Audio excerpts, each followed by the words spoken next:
A few moments later. Assalamualaikum warahmatullahi wabarakatuh. Halo teman-teman, perkenalkan nama saya Nada Maisha Karoma dengan NIM 30122313114, mahasiswa semester 6 dari Program Studi Manajemen Bisnis Universitas Muhammad Husti Tamrin, Jakarta. Pada video ini, saya akan mempresentasikan paper yang saya susun yang berjudul Analisis Produk dan Praktek Perbankan Syariah dalam Pembiayaan Murabahah, yang merupakan bagian dari mata kuliah Perbankan Syariah yang diampu oleh Bapak Irwan Julkipli SEMM. Oke, kita mulai dari pendahuluan dulu ya. Di sini ada latar belakang. Perkembangan perbankan syariah di Indonesia saat ini terus meningkat, ditandai dengan semakin banyaknya lembaga, produk, dan juga kepercayaan masyarakat. Nah, selain produk yang paling sering digunakan adalah pembiayaan murabahah. Murabahah itu adalah akad jual beli di mana margin keuntungan yang sudah disepakati di awal. Jadi, nasabah sudah tahu berapa harga beli dan berapa keuntungannya bank. Jadi semuanya itu udah transparan. Nah, untuk penelitian ini berfokus pada unit usaha syariah PT Bank Tabungan Negara atau BTN, khususnya dalam pembiayaan sektor perumahan. Oke, selanjutnya kita bakal masuk ke tujuan penelitiannya. Untuk tujuan pertama, harus bisa memahami konsep murabahah dalam perbankan syariah. Yang kedua, untuk melihat bagaimana penerapan murabahah di UUS BTN mulai dari pengajuan, kontrak, sampai pembayaran. Dan yang terakhir, untuk menganalisis apakah praktik tersebut sudah sesuai dengan prinsip syariah dan fatwa DSN MUI. Seperti itu. Sekarang kita lanjut ke landasan teoritis. Di sini ada perbankan syariah. Konsep utama perbankan syariah adalah menghindari praktek riba, gharar, dan maisir, sehingga operasinya lebih berorientasi pada prinsip keadilan dan transparansi. Perbankan sendiri menggunakan kontrak berbasis transaksi nyata seperti jual beli, pembagian pendapatan, terus ada juga sewa sesuai dengan hukum Islam. Tujuan utamanya adalah menciptakan sistem keuntungan yang lebih adil, di mana keuntungan diperoleh dari aktivitas ekonomi produktif, bukan dari spekulasi atau bunga. Terus ada yang namanya akad. Akad adalah kesepakatan antara dua pihak yang mengatur hak dan kewajiban sesuai prinsip syariah.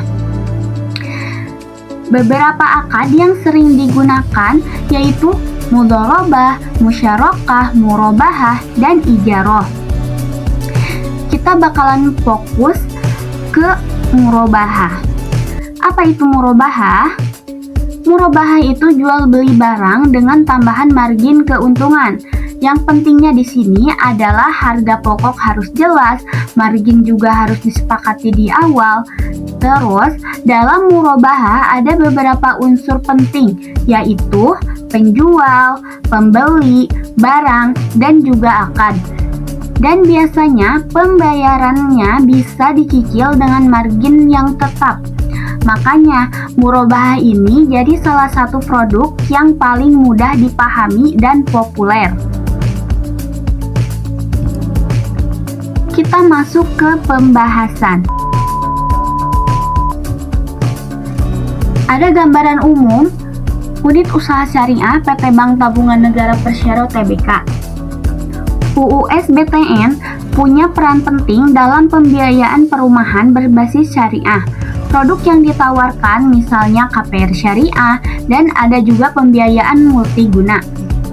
Menariknya di sini, unit usaha syariah BTN juga direncanakan akan melakukan spin-off, yang artinya unit usaha syariah akan dipisahkan menjadi bank umum syariah sendiri dan nantinya akan menjadi Bank Syariah Nasional atau BSN.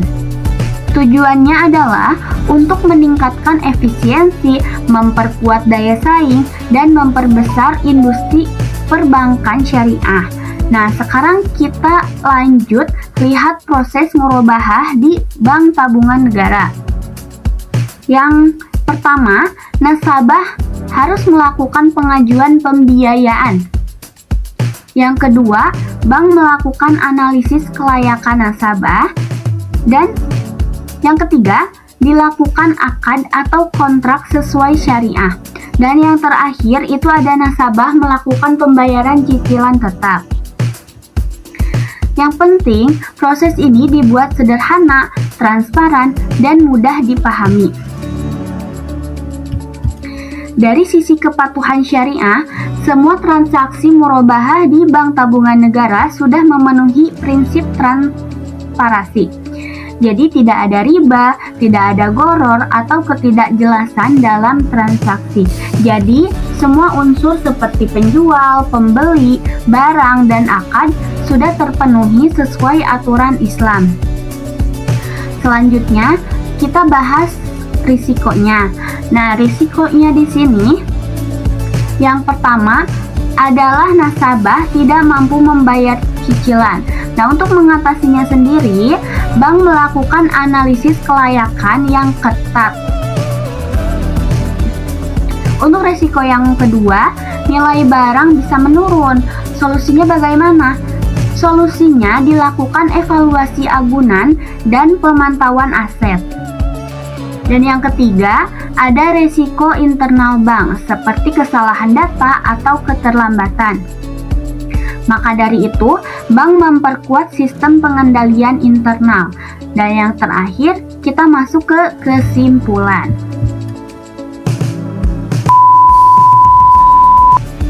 Pembiayaan murabahah di Bank Tabungan Negara sudah berjalan dengan baik dan sesuai prinsip syariah.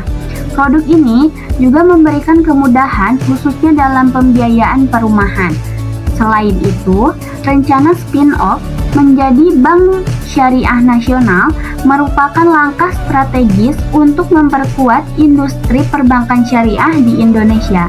Namun, tetap perlu diperhatikan dari pengelolaan resiko yang optimal, seperti itu. Nah, untuk penutup, perbankan syariah bisa terus berinovasi, mengembangkan produk yang lebih relevan, dan memperkuat sistem manajemen resikonya agar bisa bersaing di era modern ini. Oke, mungkin itu aja pembahasan dari saya. Kurang lebihnya mohon maaf. Semoga membantu dan bisa menambah pemahaman kalian ya. Saya Nada Maisha pamit undur diri. Wassalamualaikum warahmatullahi wabarakatuh.